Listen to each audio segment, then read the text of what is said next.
Monsieur le Président, Messieurs les Présidents nombreux, représentants d'une multitude de collectivités, et puis tous les hauts responsables ici présents. Bon, comme chaque année, j'ai une tâche très difficile, c'est d'essayer de faire quelque chose qui ne soit pas trop redondant avec ce que dit le Président, et puis plus court.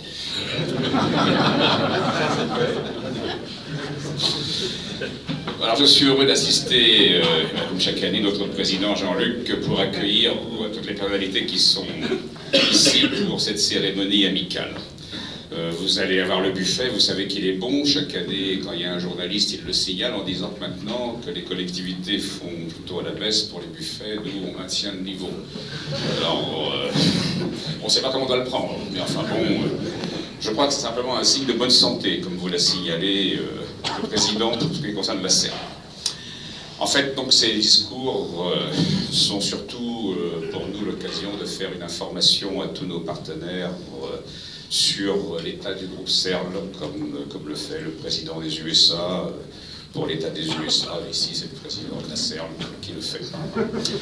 Il est vrai que nous communiquons peu sur la CERN elle-même. La CERN prospère depuis 7 ans à la mode lyonnaise, c'est-à-dire discrètement et sûrement, sans chercher à communiquer à toute force sous la pression du rythme social ou politique, ni même sans chercher à communiquer pour flatter l'ego de ses responsables ou des salariés. La CERN communique souvent en revanche, mais sur les projets qu'elle conduit, quand c'est utile. Sa signature donc reste toujours modeste, et elle s'efface toujours derrière ses clients et ses donneurs d'ordre. Le groupe CERN est en bonne santé, et comme depuis plusieurs années, ses responsables sont sereins, comme vous le voyez, forts que nous sommes d'un plan d'affaires conséquent et durable à moyen terme. Ça étonne souvent nos interlocuteurs, et c'est pourtant que le fruit normal et la récompense légitime du travail accompli par l'équipe que j'ai le plaisir de diriger. Sur le plan national, l'année 2015 se termine par un retour progressif et une meilleure activité de l'immobilier, particulièrement l'immobilier d'activité, et encore davantage en région lyonnaise.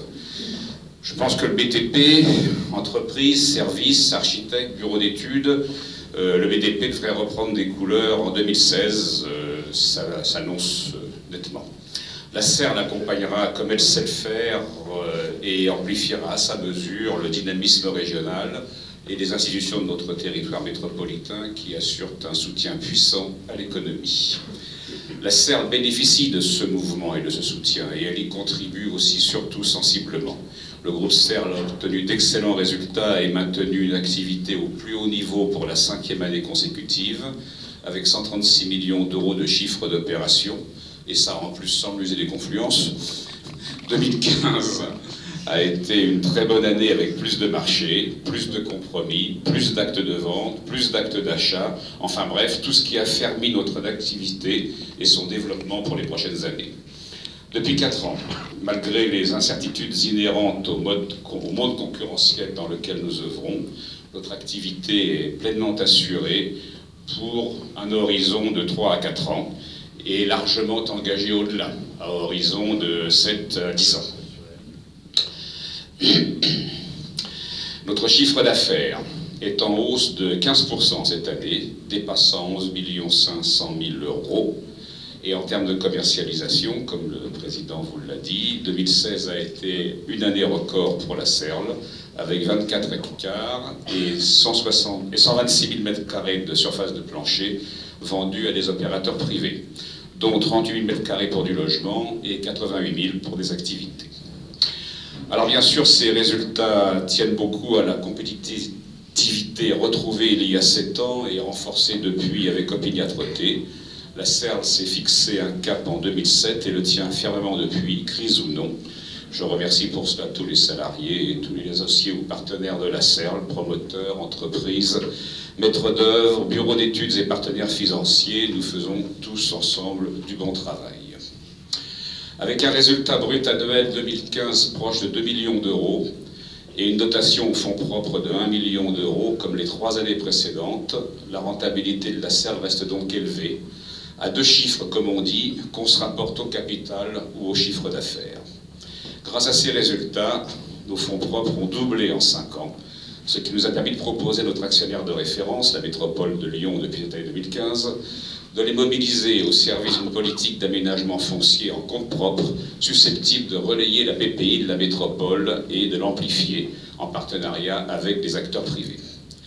La CERL prépare ainsi son avenir au cœur de la transformation des politiques publiques d'aménagement que la crise actuelle des finances locales, probablement durable, va induire plus rapidement que beaucoup ne pensent. Ces résultats, comme ces perspectives de développement, sont indissociables d'une compétitivité forte et sans cesse renforcée. La qualité de nos prestations est reconnue et même saluée par diverses récompenses, des certifications, des labels nationaux et des labels européens, dont certains n'ont été attribués en France qu'à la CERL. Cela ne nous fait pas échapper aux attentes de nos clients quant au prix de nos prestations. Depuis 5 ans, nos prix sont parmi les plus performants de France, d'après les enquêtes que la CET mène chaque année auprès de toutes les OPL de son réseau national. Et si nous avons gagné encore en 2015 près de la moitié des appels d'offres auxquels nous avons répondu, face essentiellement à des concurrents privés, c'est bien parce que nos prix sont compétitifs et, dirais-je, avantageux pour nos clients. Pour me limiter à une comparaison avec les seuls EPL de la région dans le domaine aménagement en construction qui nous concerne, je signalerai que la CERL affiche un effectif double de la moyenne régionale, mais un chiffre d'affaires bien plus que double, un chiffre d'opération triple et un résultat net 5 fois plus élevé que la moyenne régionale, avec des prix plus bas de 5 à 20%. Cette année encore, je peux donc renouveler aux élus en charge de la CERL des vœux de bien-être et surtout des assurances de bien vivre, et même de dormir sans crainte, sans cauchemar nous concernant.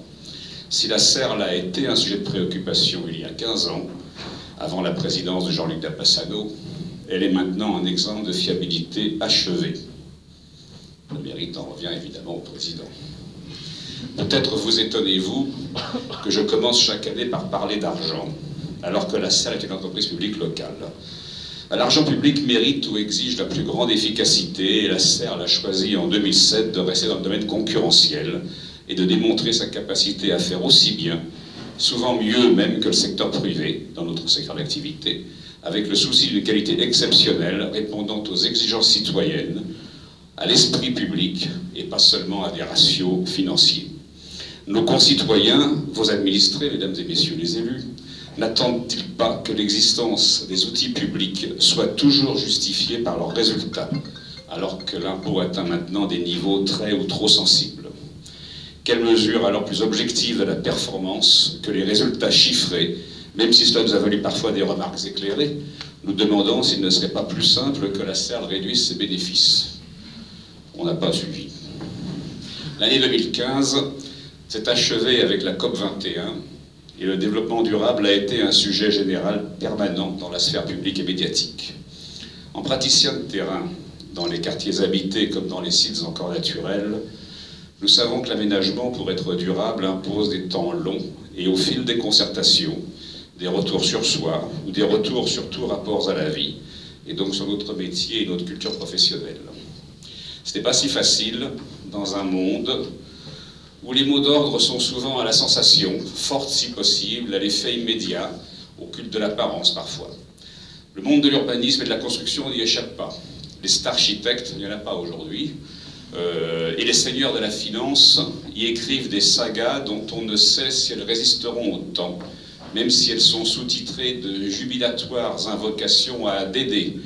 Dédé qui n'est pas Deus Dei, mais qui serait le développement durable, lequel guiderait l'espèce humaine à travers les transitions climatiques, énergétiques et diverses.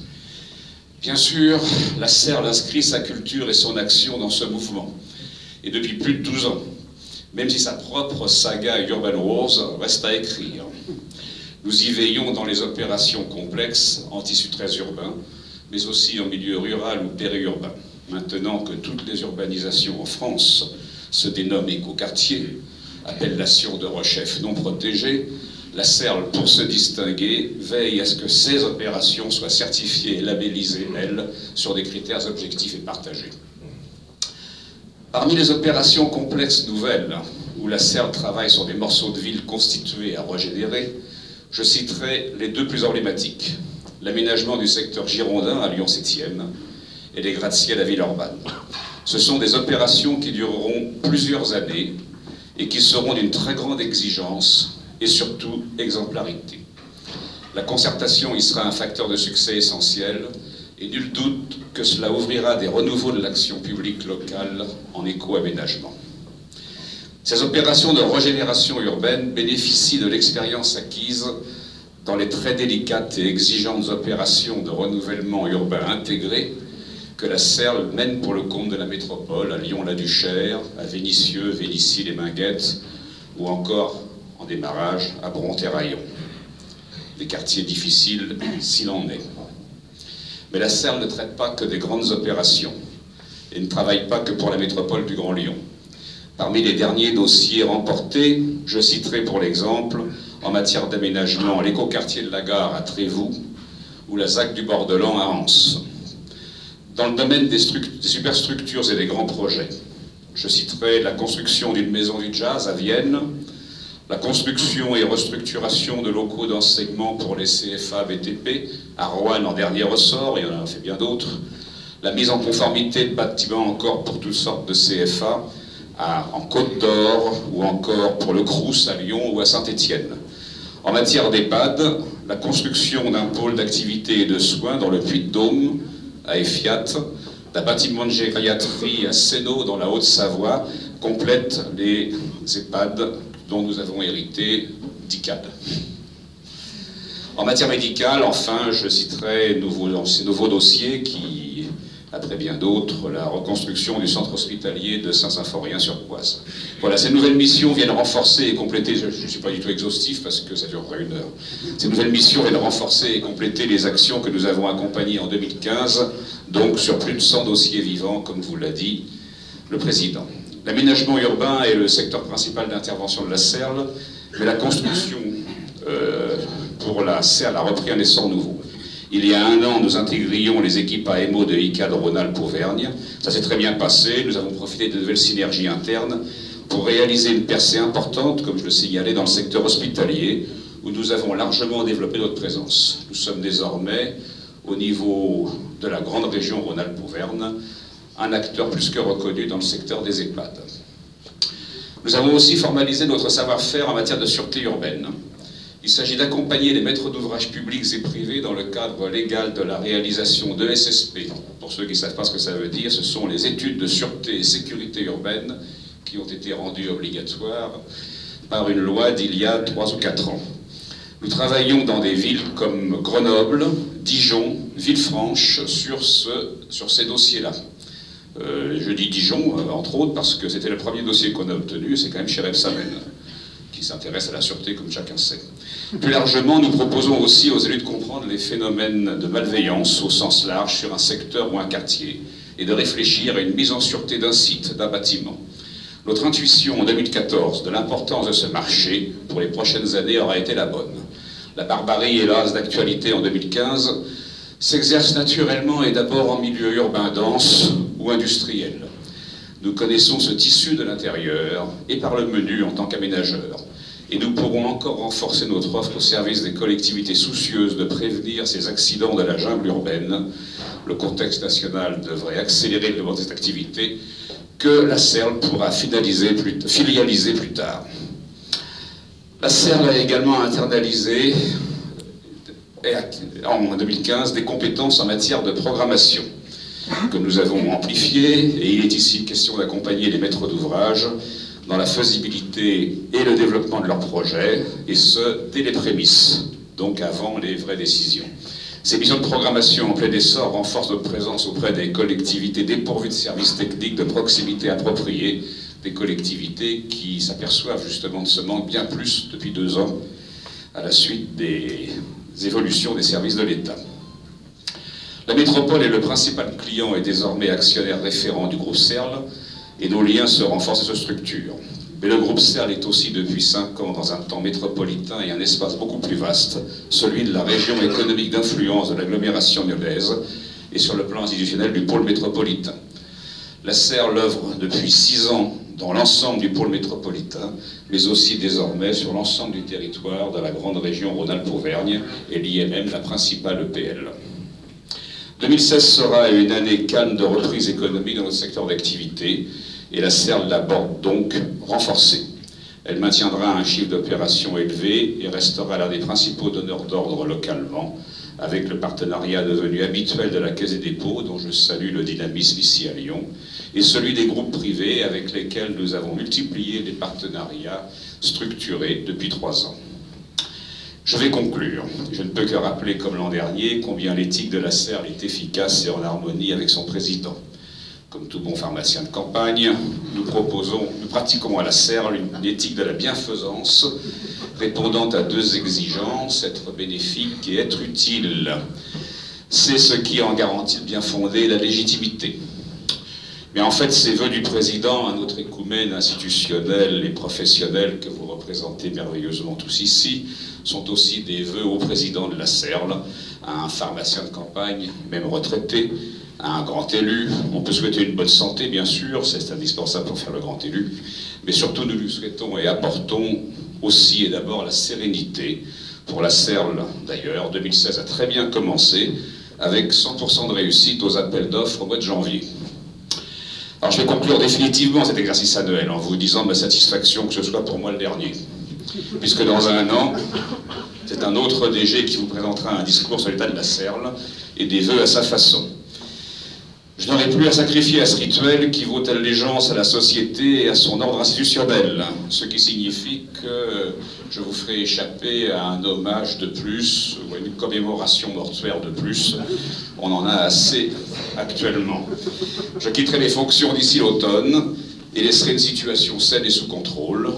Je suis heureux d'avoir fait de la CERL une référence nationale pour le rayonnement de la région lyonnaise et la réputation des décideurs qui m'ont fait confiance, qui nous ont fait confiance. Je suis heureux aussi d'avoir fait de la société éclatée que j'ai trouvée fin 2006 une société homogène où chacun des salariés peut développer ses propres talents, mais toujours dans un jeu collectif et partagé. Une société qui assume son rôle social sans retenue et pratique un humanisme modeste où on ne confond pas les mots et les idées, ni les idées et les actions. Merci à tous ceux qui ont accompagné cette aventure et qui la poursuivront en pleine maturité.